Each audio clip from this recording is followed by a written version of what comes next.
and welcome to the Downright Upright Show, the place to go to hear out loud and proud what people like you are thinking. And my name is Philip Anthony, and I'll be your host today and every Saturday at 5 p.m. Central here on AM 950, the progressive voice of Minnesota. And I hope everybody out there is feeling fantabulous because fantabulous is Fantastic. and Fabulous. put together Twice as nice. and Saves time. Safe thing. Okay. So, as you know, folks, this is the first Saturday of August. Oh my God. Woo! August, guys. We're past the year's Weird. midpoint. That's wild. August. Yeah.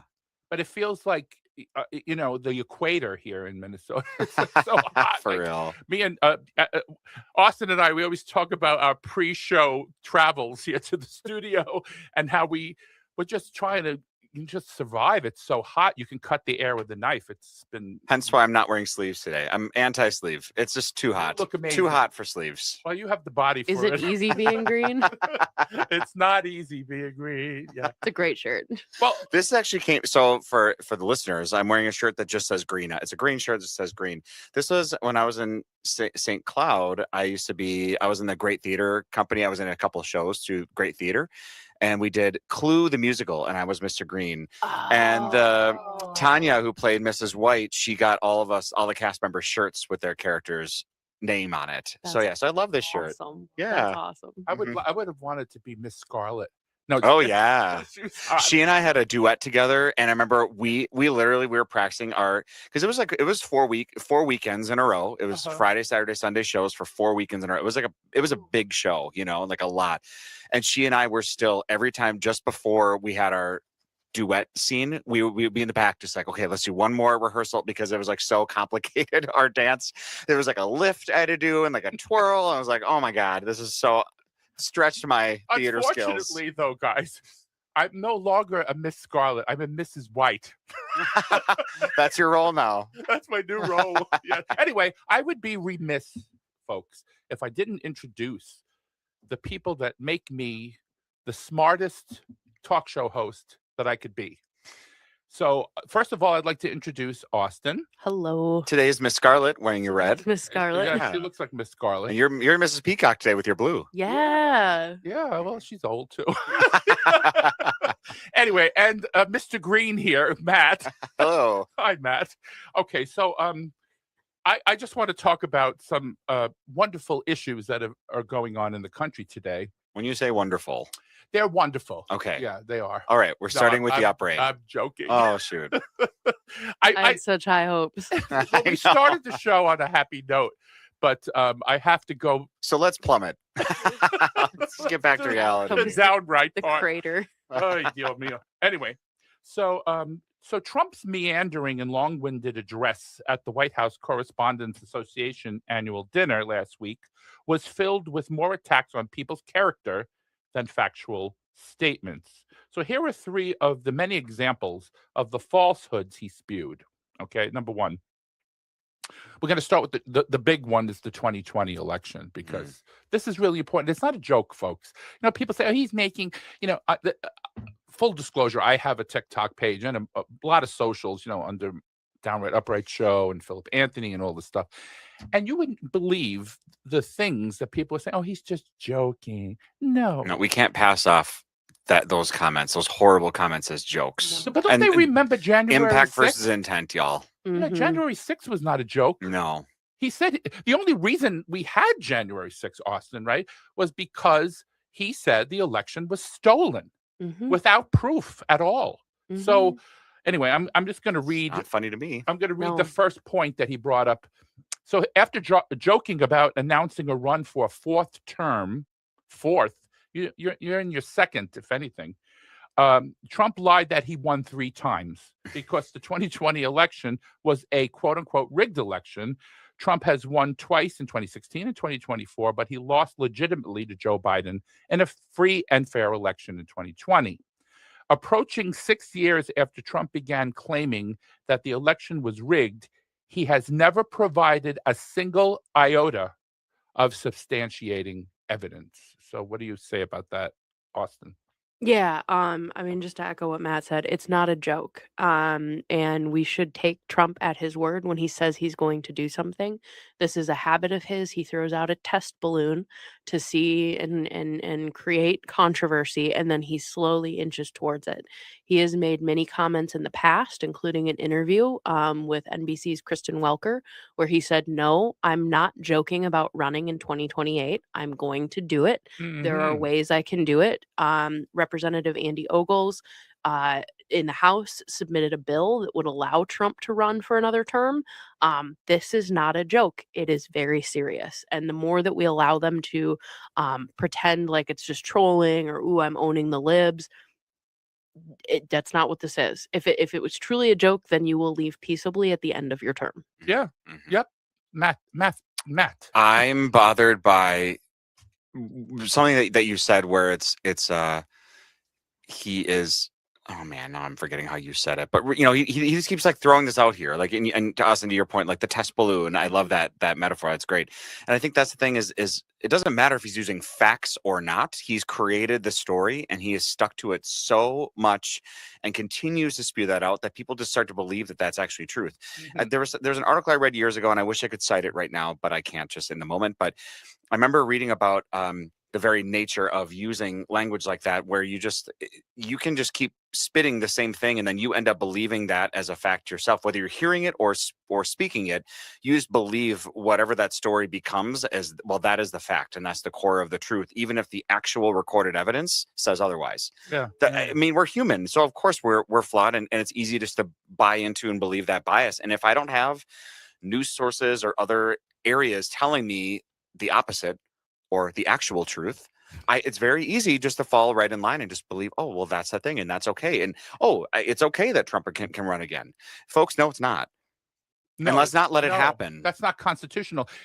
A friend of mine mentioned this. I'm not going to mention his name, of course, but he said to me, Trump is tighter than a crab's butt going up the hill. He's very cheap, right? Isn't he? I mean, he really is. He's tighter than a crab's butt. It's very visual. Going up the hill, Uh-huh.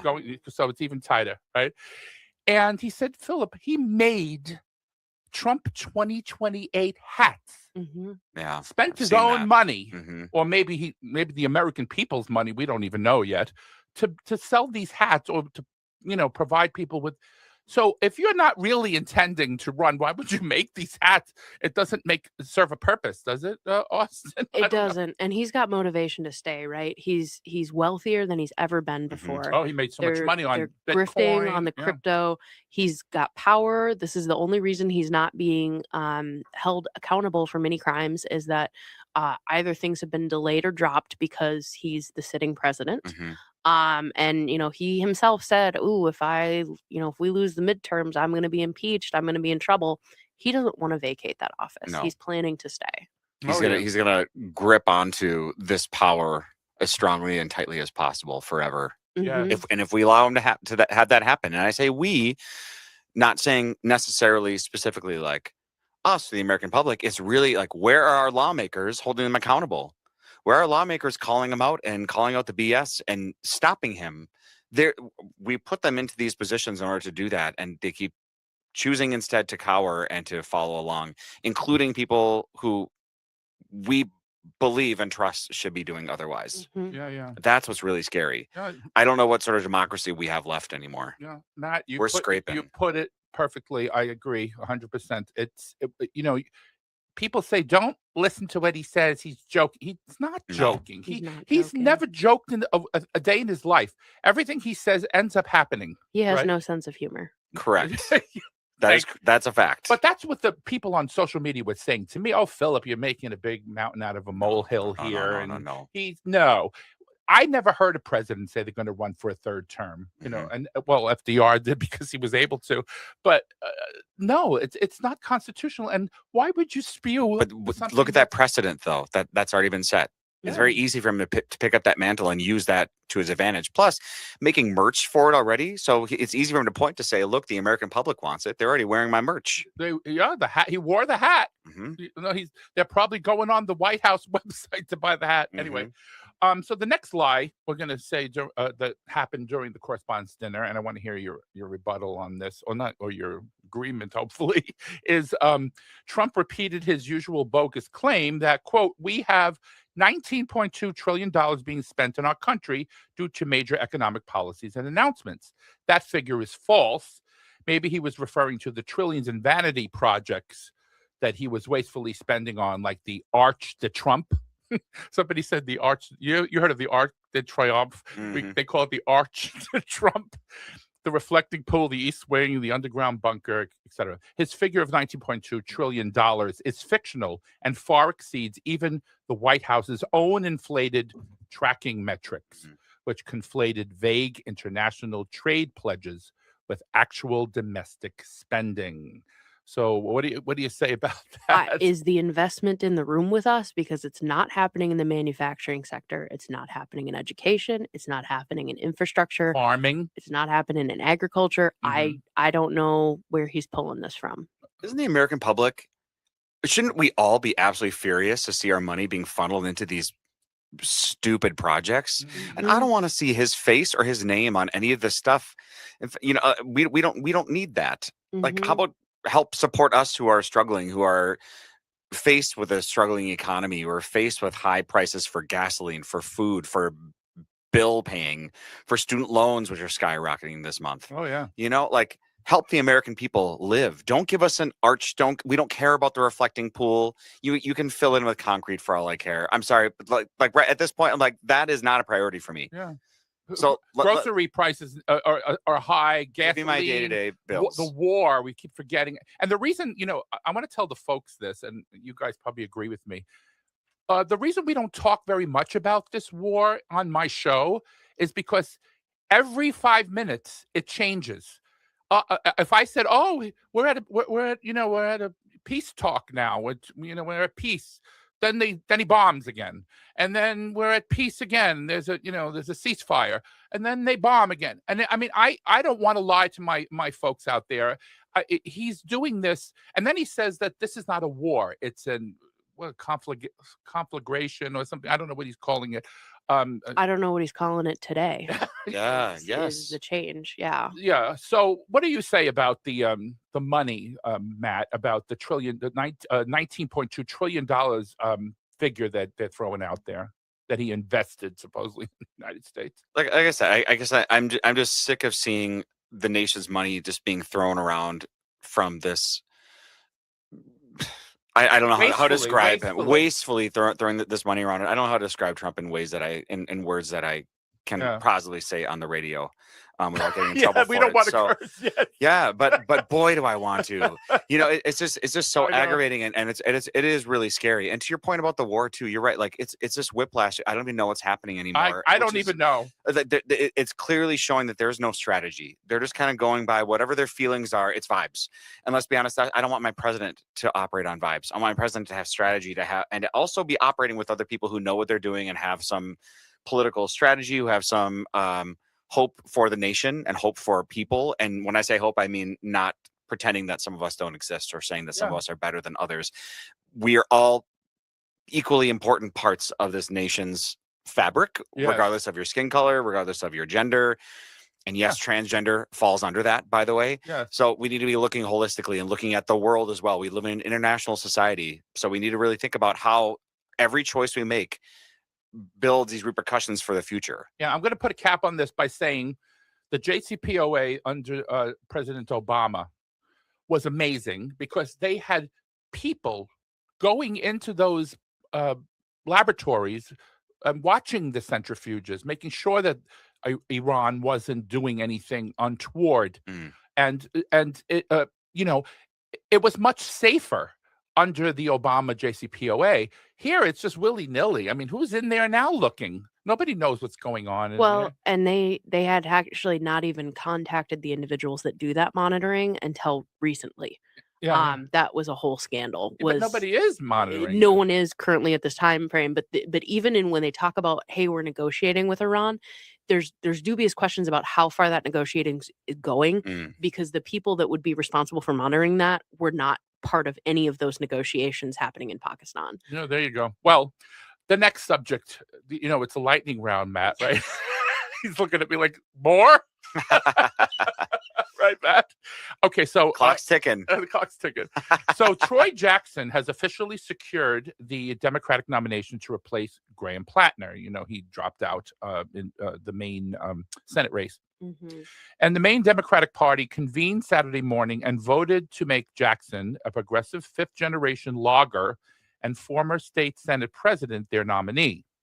The party has its eyes set on what's been a constant obsession for Democrats, knocking out five-term incumbent Republican Senator Susan Collins, who, to me, how people think she's a moderate is beyond me, but whatever. Jackson has been hitting Collins since he entered the race, following former Senate nominee Graham Plattner's exit from the race less than 3 weeks ago. So the vote was a pro forma coronation, pretty much. So now he is the nominee for senator. But supposedly, Austin, now you're the political guru here. Doesn't he have similar politics to Graham Plattner in when it comes to Very similar. Jackson was actually previously endorsed by Democratic Socialists of America when he had initially thrown his hat in to run previously. He echoes a lot of the same economic messaging as Graham Plattner. And I would point out to everyone, Maine has been put up in the media as this make or break. Like, if we lose Maine, nothing else matters and we'll never retake the Senate. Maine is only one of the Senate seats, and only one of the Senate seats is a possible flip this year. So it is important, and it would certainly be an easier win than some other places, but it's not make or break. It would be great if we win in Maine, but it's one of a number of Senate seats that are up this year that are up for grabs. Yeah, we need to definitely need to flip a few of those seats, because we're only, I think that right now it's 53. Well, Graham, what's his name? Lindsey passed away, Graham. so his seat's vacated. Mitch McConnell is AWOL. Nobody knows where he is. So they already down 2 seats. So they really need to pick up, hold on to the seats that they have, and plus maybe even pick up a seat or whatever, but it doesn't look that way. Now, the other, I want to ask, well, either of you can jump in if you know the answer to this one. That Michigan Senate race, that's a really tough one with Haley Stevens and Abdul Syed. What say you about that one? How do you think that's going to go, and why do you think it's going to be very close?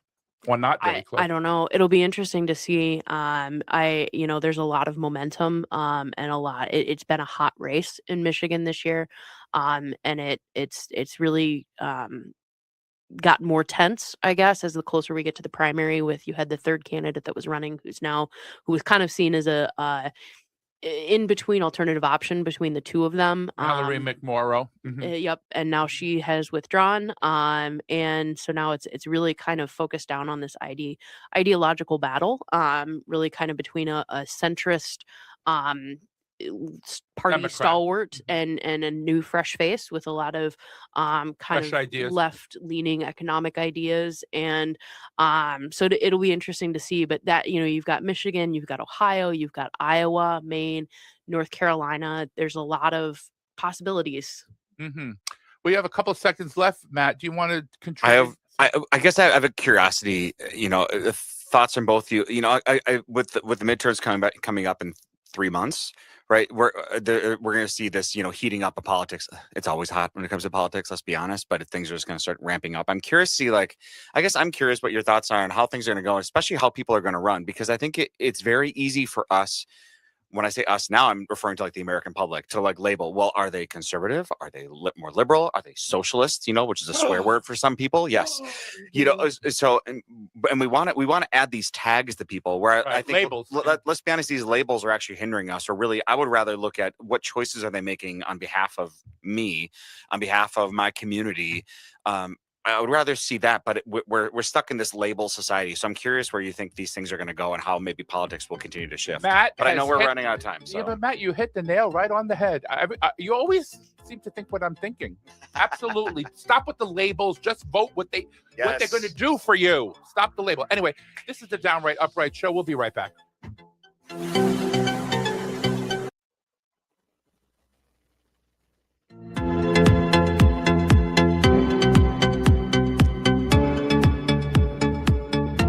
And welcome back to the Downright Upright Show. My name is Philip Anthony, and I'm here with Austin and Matt, my two fantabulous co-hosts that light up my life. They light up my life. Do I sound like Debbie Boone? Nailed it. I thought she was in the room with us. Yes, I love you. Anyway, so here's our next topic, because you know the Downright Upright Show, every first Saturday we do like a lightning round for our co-host show. So fired 60 Minutes correspondent Cecilia Vega, you guys know who she is. She was fired because she has left-leaning politics, obviously, spoke out against her former bosses at CBS, alleging they had meddled in the show's reporting. Vega, who was fired by the network in May, appeared Thursday at the National Association of Hispanic Journalists Conference and Expo in New Orleans. And according to audio obtained by Status News, Vega decided to speak candidly about her experience despite initially being scared to do so. So they're frightening her. They're to keep quiet, but she's not doing that. She said, quote, it's not that I just lost a job. There's a lot at stake, Vega said. Sometimes you got to be scared and do it still. And she alleged that while reporting about the anti-ICE unrest in Minnesota in January that spotlighted the deaths of Renee Good and Alex Preddy, she was encouraged to also include footage of anti-ICE peaceful protesters. She stated she was then told to report about anti-ICE agitators, quote unquote, attacking those that were perceived to be plainclothes ICE agents. But she couldn't because she said that there were, quote, no credible examples of that. So they were basically urging her to lie, to say that these people were attacking ICE agents. She couldn't find any evidence of that. So what say you, Austin, about this? This is scary because the fifth estate, we call it, right? The media. What we're doing here is media. Is you're supposed to have a free media, and you shouldn't be intimidated by the federal government. Austin. Yeah, it's increasingly been an issue, and this is just one example of where you have leadership, corporate ownership at CBS that is interfering with the content of the news that's being reported, and one individual that's been fired. You have many others that have quit and others that have been let go over differences in that level of press freedom. I do just want to highlight that it happened last year. It happened again this year. Reporters Without Borders, which is an organization that studies press freedom worldwide and safety for the press worldwide. The United States has again slipped in its press freedom index to a lower number, the lowest we've ever been. And part of that is you've got corporate meddling with news content. You also have big conglomeration of news networks and corporate ownership. It has never been more important to support independent media, to be careful where you're getting your media from, to check with numerous sources and dig into stories. Don't take things at their word, because unfortunately we're seeing when democracy starts to slip, the media goes with it as well. Yeah. Well, Matt, I'm gonna piggyback on what she's saying because there's more that Vega had brought out in this audio that they captured, that they her speech, I guess. She said Mayor Fry urged local police to fight ICE agents. Well, she didn't say that. They wanted her to say that on the air. That's another thing. Mayor Fry urged local police to fight ICE agents following fatal shootings by federal immigration officers in January, while that also didn't happen. So you remember, what did he say? He said, get out. He used the F-bomb when he said, get out. He didn't say to fight them. So it says here, this is misinformation. And she said, quote, that never happened, Vega said. We could not find any instance of Mayor Fry saying anything like that to fight back. He didn't. And they wanted her to misreport that. So what say you about that, Matt? My understanding of journalism is that journalists report the facts, and we as the consumer public get to determine how we feel about those things. And so we're being when we're being told these, I mean, of course there's bias that comes into how stories are reported, regardless of whatever. But there still should be this, objective viewpoint that we should be consuming, right? That we can make determinations from. But we've moved further and further away from that as we've gone on in time, because when you have like a 24-hour news cycle, of course you're going to have people just like giving their opinions everywhere, and then you have things like Fox News or whatever that are really skewing to one particular position. So it's dragging us down. So then when that starts to really bleed into how they report the news, right, where they're like, well, let's skew the facts so that we want people to think a certain way or want them to believe that this is what's happening. That's when you have our corrupt media, right? That Trump keeps calling out, but he calls it corrupt liberal media. No, the other media that is is okay. not Yeah. right.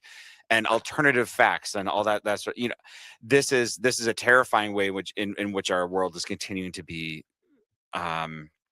skewed, right? And being we're being spoon fed this stuff and into believing this is what the facts But are. Matt, I want to ask you this: if they don't have any recordings or any evidence that the mayor said attack ICE, attack them, he didn't. Where are they coming up with so this? why would she do something Exactly that's not true? There's no answer to that, Philip. That's the thing, is like, why do they want that? Yeah, why do they want that? And also, what are these conversations where is there like a boardroom conversation about like, how should we spin this one, or how are they determining that this is what we want to share rather than share the facts? We want to share this alternate perspective. Who's having these conversations, and why isn't there more regulation on that? You have thoughts? I mean, it's, Big Brother wants us all to have our 2-minute rah-rah at the television where we're all screaming, and if you're not screaming the loudest, then something's wrong with you. So it's frightening. Yeah, the mayor, look, he pretty much said, get out. Yeah. Told ICE, get out. We don't want you here, and used the profanity. And I think that's what most people remember, that speech. Yep.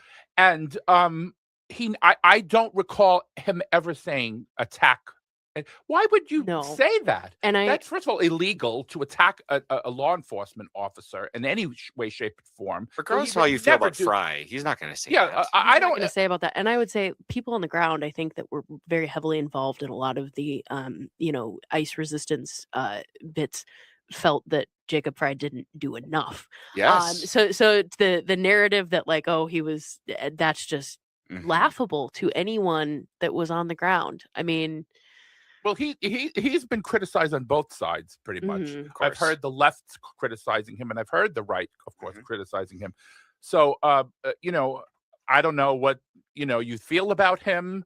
That's not the point.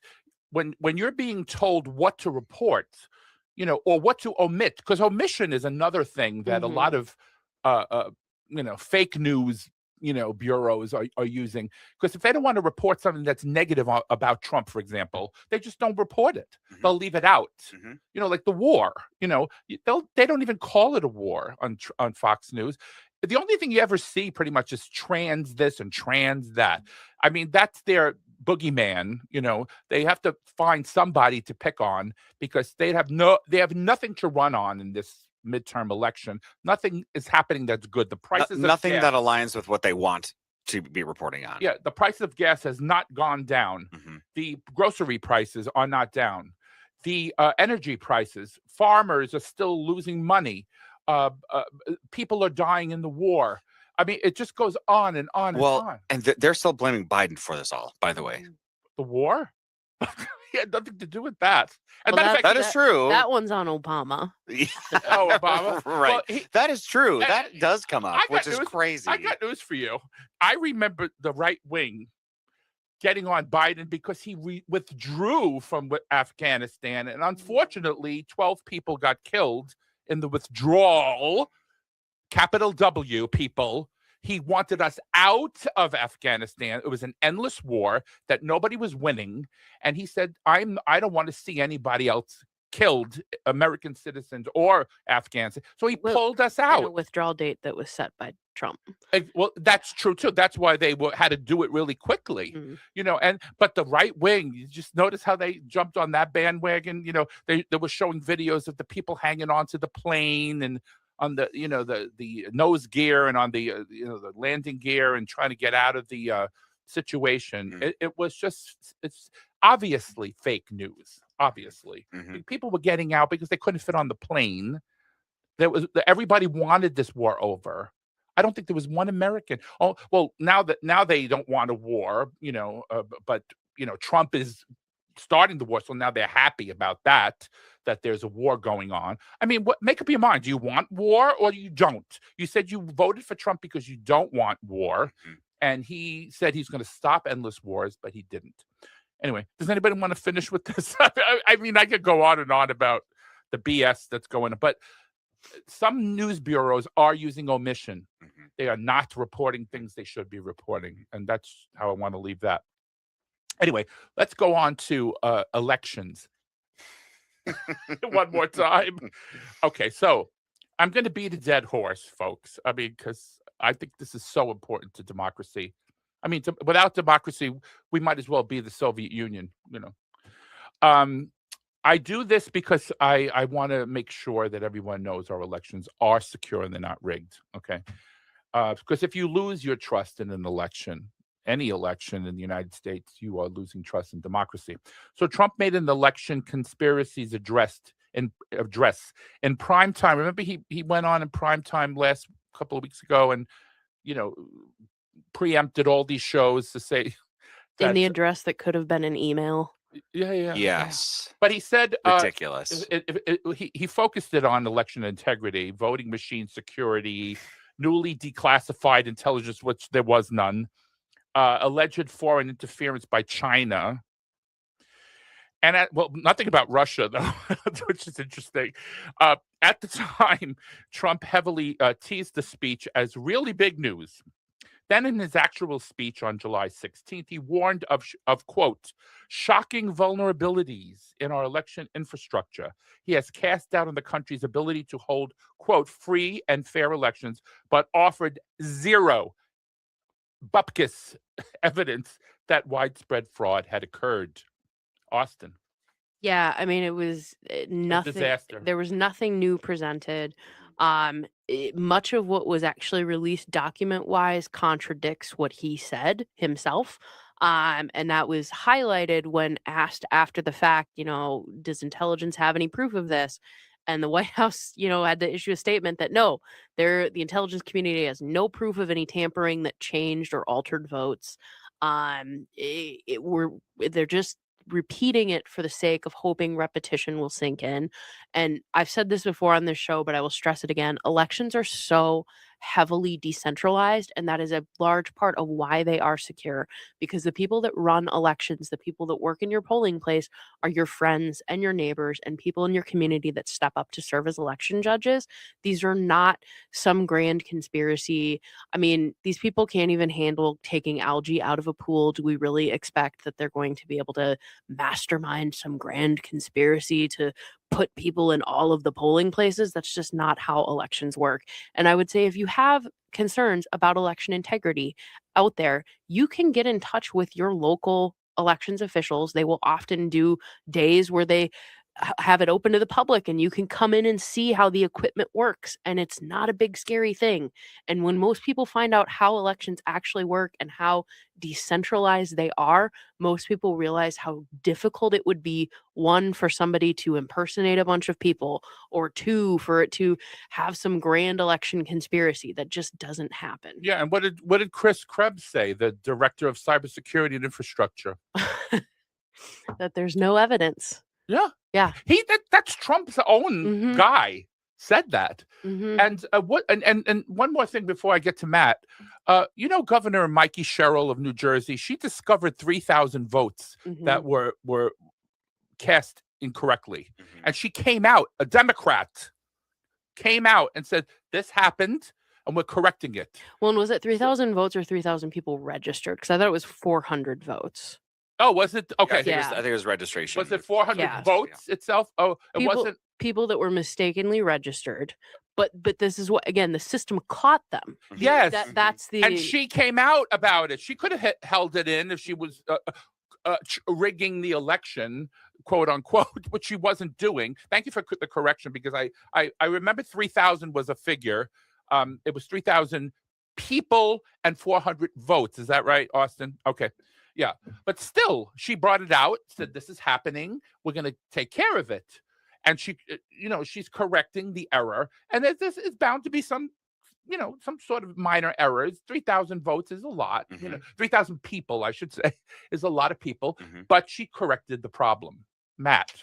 The only thing I want to say is everything you were saying, Austin, right there in your speech, I was just like screaming and cheering internally. So I have nothing really to add. That was absolutely spot on. Did you watch that? What that primetime thing when he cut all the shows out? No, I'm not gonna watch that. I don't want to watch him. I'll read the updates with the facts later. I don't want to listen to that. But did you hear, Matt, that he said ahead of time that I have some breaking news. You're not going to believe this. I knew that. Yada. Yes. And then he starts speaking, and it was a nothing burger. He proves over and over again that listening to him is not worth my time, and it should not be worth America's time either, because he is wasting our time with his lies and the BS that he's just spinning at us. So I would rather read the recap later alongside the facts. That to me is much more impactful, because now I'm getting new information. But that's what really scares me to everything you were just saying, because we will continue to hear that message about rigged elections forever and forever. Amen. So long as we give him a microphone, he's going to talk about rigged elections. And regardless of whether or not he wins, obviously, because he's still pissed off about 2020. And it's like, girl, move on. You ran the 2020 election. So are you saying you were the president? You were the person in charge. That's what I don't get. Yeah. But every other election that he won, was not rigged. When he won in 2016, the arrogance with that is unbelievable. The election is not rigged if I win. Yeah, it's rigged if I do. Like, he literally said that. I'm like, what are you talking about? Yeah, Ted Cruz. I always bring up the Ted Cruz thing in the 2015 primary caucus, Iowa caucus. That was the first Republican vote for quote unquote primary, but we call it caucus in Iowa. And Ted Cruz won. Yeah. But guess what Donald Trump said? It was together rigged. You know why? Because he lost. There you go. It's only rigged when he loses. I'll be ready for my re-education class. Yes. So if he loses the midterm, it's going to be rigged. I don't know. I don't know what you're going for. I mean, come on. Anyway, but Austin, I want to ask you a question, and hopefully Matt could piggyback on that.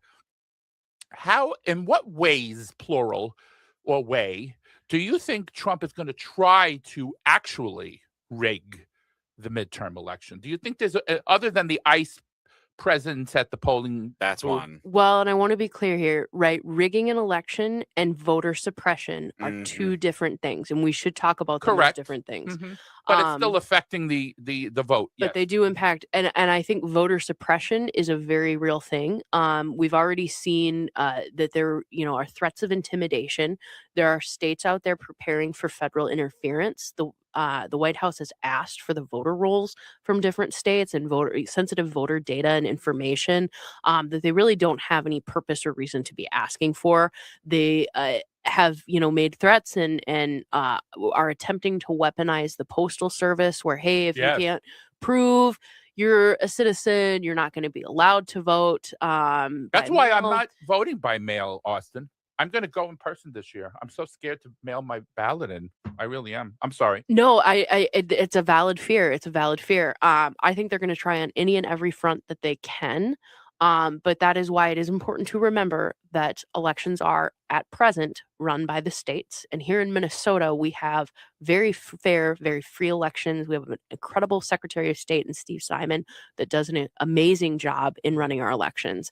So I'm not as concerned here in Minnesota, but there are states where the concern is very real. Yeah. Well, when we come back from the commercial, if Matt wants to chime in on that topic. No, that's a period. Is that a cap on that? That's a cap for sure. I saw your face. Anyway, my name's Philip Anthony. This is the Downright Upright Show here on AM 950, the progressive voice of Minnesota.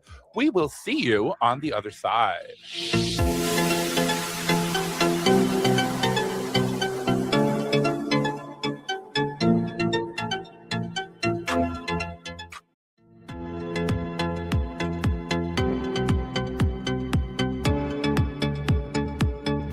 And welcome back to the Downright Upright Show. This is the co-host show with Austin and Matt. Now, I wanted to put a cap on the prior segment topic about, that the primetime speech that Trump made. And this is funny because I saw this and I wanted to tell the audience. David Becker, an executive director and founder of the Center for Election Innovation and Research, made a quote that I really wanted to. I thought it would make this thing, real. Quote: "The White House promised a bombshell, and they delivered a dud." There was absolutely nothing here that was news. Nothing here that even calls into question past elections, and certainly not the 2020 election. Thank you, Mr. Becker. We love you at the Downright Upright Show. Anyway, okay, so let's get to the next topic. So it's been 38 days plus, and probably 40 now, since 84-year-old Senator Mitch McConnell has vanished from the public view, I should say, after he was loaded into the back of an ambulance, over a month ago now.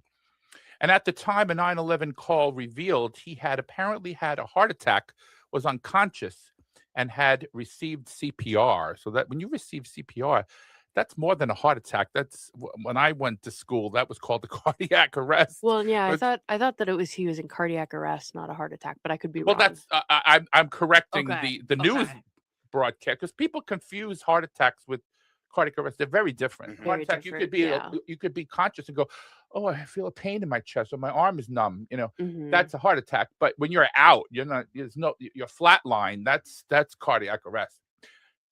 I'm not a doctor, but I'm pretty smart. Yeah. I know something. Anyway, so since then, McConnell's team has provided few details about his condition, and he has missed over 40 Senate votes and has been incommunicado since his heart attack. But again, folks, it's cardiac arrest. His longtime aide, Terry Kamek, is that how you pronounce Camack, Certain. who earns $226,000 a year, Woo. and has worked with McConnell since 2010, has declined. Listen to this nonsense. Has declined to say whether the senator has even spoken with his staff. Now, that's amazing to say that. Then Kentucky's Republican-controlled legislature overrode Governor Andy Beshear, who is a Democrat, his veto to pass a law requiring special elections for the U.S. Senate vacancy. Imagine that. I've never heard of such a thing. You're taking power away because he's a Democrat. Mhm. This is what I mean. That party is so corrupt. It's unbelievable. Mhm. Removing the governor's traditional power to make temporary appointments. We can't even do that. So what say you about Andy Beshear and Mitch McConnell, and he was in bed with jeans on in the picture? Yeah, I mean, it's obviously people are entitled to privacy, medical privacy, certainly. And that I do believe includes elected officials to a degree. But this has been weeks without any update, without any information, where you are a key member of the US Senate. And Yes. it almost reminds me of, you had this period of time where everybody and their mom had a 20-minute phone call with Mitch McConnell where they talked about how he was all upbeat and everything was great. And it reminded me of Ferris Bueller when it was, "Oh, I heard from my cousin, I heard from my friend, I heard from my neighbor that this was actually happening." Like, it just felt so surreal. And Representative Alexandria Ocasio-Cortez had a great comment about you and I could not disappear for a month from work and expect our job to still be there, Yeah. still be getting paid, have incredible healthcare benefits. That's not how this works. So why does he get this privilege? Yeah, and they were up in arms about Dianne Feinstein. At Mhm. least she showed up. I mean, she was, incapacitated pretty much, but she was there. This guy, you don't even know where he is. He may not even be conscious right now. Who We knows? don't know. Nobody knows, right, Matt? What do you say? Power does a lot. He gets a lot of passes just for being Mitch McConnell. Mhm. Mhm. Well, they don't want to lose power. No, in they the don't want to lose Senate. power, so they're gonna continue to corrupt their own system just to make sure that the right people, literally the right people, are going to continue to have the amount of power that's going to allow them to remain in power. And I think the more that AOC and other folks can call that out and notice those inconsistencies, call out those inconsistencies, and look for what are ways in which we are corrupting our own system, is going to help us hopefully cinch those and do better. But there's only so far that her voice and others can really reach at this point. Exactly. Yeah. Good points, guys. That's why we have you here. You're amazing.